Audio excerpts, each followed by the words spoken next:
చాలా రోజులుగా మరి పద్మావతి కాలనీ అయితేంది, ఇక్కడ పెద్దమూరి దగ్గర అయితేంది, ఇక్కడైతేంది ప్రతి సంవత్సరం వర్షాకాలంలో ఇక్కడ సమస్య ప్రతి ఒక్కరికి, ప్రతి ఒక్క లీడర్ కానీ మిత్రులకు కానీ ఒక పెద్ద న్యూస్ అన్నట్టు ప్రతిసారి మరి ఈ న్యూస్కి శాశ్వతంగా ఫుల్ స్టాప్ పెడుతున్నందుకు మరి ఈ మంచి సంతోషకరమైన విషయం తెలియజేసుకుంటూ, ముఖ్యంగా పద్మావతి కాలనీలో మరి చాలాసార్లు వర్షం పడ్డప్పుడల్లా కూడా చాలా ఇబ్బంది పడ్డాం. మరి ప్రజలందరూ కూడా నిలదీస్తున్న సందర్భంలో కూడా నిస్సహాయత, ఏం చేయలేని పరిస్థితులు ఉండే. ఎందుకంటే ఇది 5 లక్షలు 10 లక్షలతో అయ్యే పని కాదు.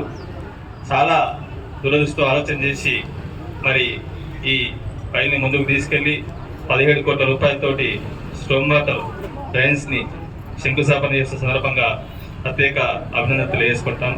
మరి అంతేకాకుండా మన మున్సిపాలిటీ ఇంతకుముందు ఈ విజయభాస్కర్ రెడ్డి గారు చెప్పినట్టు ప్రతి మన ఉమ్మడి జిల్లాలో ప్రతి మున్సిపాలిటీ 2% గ్రోత్ ఉంటే మన మున్సిపాలిటీ 5% గ్రోత్ ఉంది.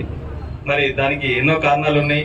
2 నేషనల్ హైవేస్ కావచ్చు, మరి పోలేపల్లి సెజ్ కావచ్చు, మరి అన్ని జిల్లాలకు కూడా మిడ్ పాయింట్ కావడం కావచ్చు, ఎన్నో కారణాలు ఉన్నాయి.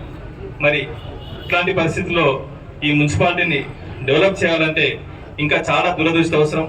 మరి ప్రస్తుతం మన మున్సిపాలిటీ గ్రేడ్ 3లో ఉంది. దీన్ని గ్రేడ్ 1కి తీసుకురావాల్సిన అవసరం ఎంతైనా ఉందని చెప్పి సందర్భంగా తెలియజేస్తున్నాం. ఎందుకంటే మున్సిపాలిటీ గ్రేడ్ 1కి వస్తే క్యాడర్ స్ట్రెంత్ పెరుగుతుంది, అదేవిధంగా మున్సిపాలిటీకి వచ్చే ఫండ్స్ పెరుగుతాయి. దాని ద్వారా మున్సిపాలిటీ వేగంగా అభివృద్ధి చెందదని చెప్పి సందర్భంగా తెలియజేసుకుంటాం. అంతేకాకుండా మరి మన దగ్గరలోనే ఉదండాపూర్ రిజర్వాయర్ అవుతుంది, పోలేపల్లి సెజ్ ఉంది, ఇక్కడ గంగాపూర్ ఉంది.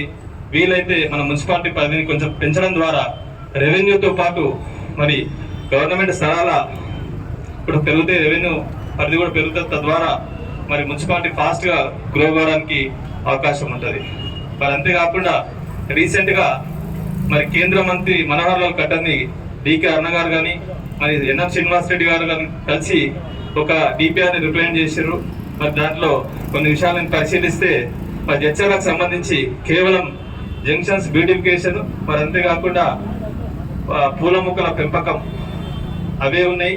మరి మీరు ఈ విధంగా జడ్చర్లను కూడా ఒక సపరేట్ డిపిఆర్ ప్రిపేర్ చేసి మరి కేంద్ర కార్పస్ ఫండ్ ద్వారా కానీ మరి అమృత్ 2.0 స్కీమ్లో కానీ మన జడ్చర్లని చేరే విధంగా చేర్చి పెద్ద ఎత్తున నిధులు తీసుకొచ్చి అభివృద్ధి చేస్తారని ఆశిస్తూ ఈ అవకాశం ఇచ్చిన పెద్దలందరికీ ధన్యవాదాలు. థ్యాంక్ యూ అన్నారు.